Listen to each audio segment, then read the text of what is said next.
For the repair of Korval control panel, the following procedures were necessary: replacement of various electronic components and general cleanup of the unit. For testing, we add some pressure air as pneumatic power supply, 140 volt AC as power supply, and the potentiometer as input signal. By manipulating the input signal with the help of the potentiometer, the unit reacts and we can see that the output 0 to 1 bar is changing accordingly.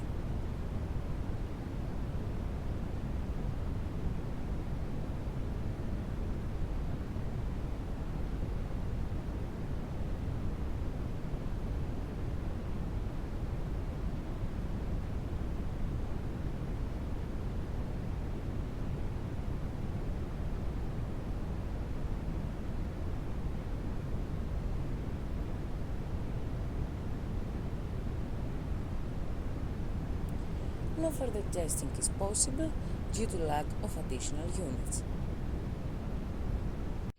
It is now clear that the Korval control panel is working successfully and it is ready to be delivered to the customer.